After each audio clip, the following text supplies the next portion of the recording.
Chapter 11. And Yahuwah spoke unto El-Moshe and to El-Haran, saying unto them, Speak unto the children of Yashrael, saying, These are the beasts which ye shall eat among all the beasts that are on the earth. Whatsoever parts the hoof, and is cloven-footed, and chews the cud, among the beasts, that shall ye eat.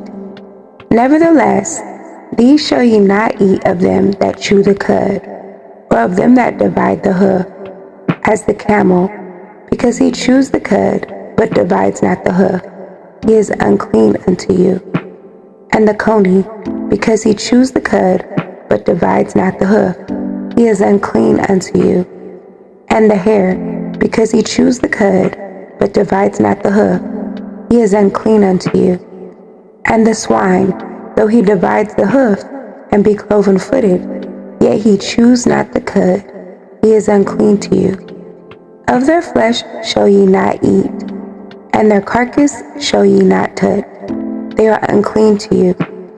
These shall ye eat of all that are in the waters. Whatsoever has fins and scales in the waters, in the seas, and in the rivers, them shall ye eat. And all that have not fins and scales in the seas, and in the rivers, of all that move in the waters, and of any living thing which is in the waters, they shall be an abomination unto you. They shall be even abomination unto you.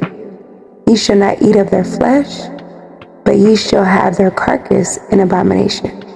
Whatsoever has no fins nor scales in the waters, that shall be an abomination unto you. And these are they which ye shall have an abomination among the fowls. They shall not be eaten, they are an abomination. The eagle, and the ostrich, and the osprey, and the vulture, and the kite after his kind, every raven after his kind, and the owl, and the nighthawk, and the cacao, and the hawk after his kind, and the little owl, and the cormorant, and the great owl, and the swan, and the pelican, and the gier eagle, and the stork, the heron after her kind, the lapwing, and the bat. All fowls that creep, going upon all four, shall be an abomination unto you. Yet these may ye eat of every flying creeping thing that goes upon all four, which have legs above their feet, to leap withal upon the earth. Even these of them ye may eat, the locust after his kind, and the ball locust after his kind, and the beetle after his kind, and the grasshopper after his kind. But all other flying creeping things which have 4 feet shall be an abomination unto you. And for these ye shall be unclean. Whosoever touches the carcass of them shall be unclean until the even. And whosoever bears aught of the carcass of them shall wash his clothes and be unclean until the evening. The carcass of every beast which divides the hoof, and is not cloven-footed, nor chews the cud, are unclean unto you. Everyone that touches them shall be unclean. And whatsoever goes upon his paws among all manner of beasts that go on all 4, these are unclean unto you. Whoso touches their carcass shall be unclean until the evening. And he that bears the carcass of them shall wash his clothes and be unclean until the evening. They are unclean unto you. These also shall be unclean unto you among the creeping things that creep upon the earth, the weasel and the mouse, and the tortoise after his kind, and the ferret, and the chameleon, and the lizard, and the snail, and the mole. These are unclean to you among all that creep.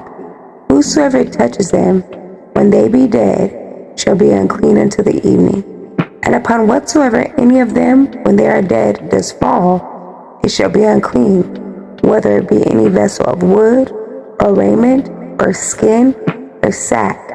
Whatsoever vessel it be, wherein any work is done, it must be put into water, and it shall be unclean until the even, so it shall be cleansed.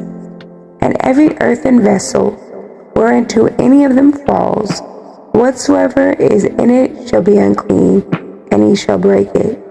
Of all meat which may be eaten, that on which such water comes shall be unclean, and all drink that may be drunk, and every such vessel shall be unclean. And everything whereupon any part of their carcass falls shall be unclean, whether it be oven or ranges for pots, they shall be broken down, for they are unclean and shall be unclean unto you. Nevertheless, a fountain or pit, where there is plenty of water, shall be clean, but that which touches their carcass shall be unclean. And if any part of their carcass falls upon any sowing seed, which is to be sown, it shall be clean. But if any water be upon the seed, and any part of their carcass fall thereon, it shall be unclean unto you. And if any beast of which ye may eat die, he that touches the carcass thereof shall be unclean until evening. And he that eats of the carcass of it shall wash his clothes and be unclean until the evening. He also that bears the carcass of it shall wash his clothes and be unclean until the even. And every creeping thing that creeps upon the earth shall be an abomination. It shall not be eaten. Whatsoever goes upon the belly, and whatsoever goes upon all four, or whatsoever has more feet among all creeping things that creep upon the earth, them ye shall not eat, for they are an abomination. Ye shall not make yourselves abominable with any creeping thing that creeps, neither shall ye make yourselves unclean with them, that ye shall be defiled thereby. For I am Yahuwah Eluah. Ye shall therefore sanctify yourselves, and ye shall be Kudash, for I am Kudash. Neither shall ye defile yourselves with any manner of creeping things that creep upon the earth. For I am Yahuwah that brings you up out of the land of Mitzrayim, to be your Eluah. Ye shall therefore be Kudash, for I am Kudash. This is the Torah of the beast, and of the fowl, and of every living creature that moves in the waters, and of every creature that creeps upon the earth, to make a difference between the unclean and the clean, and between the beast that may be eaten and the beast that may not be eaten.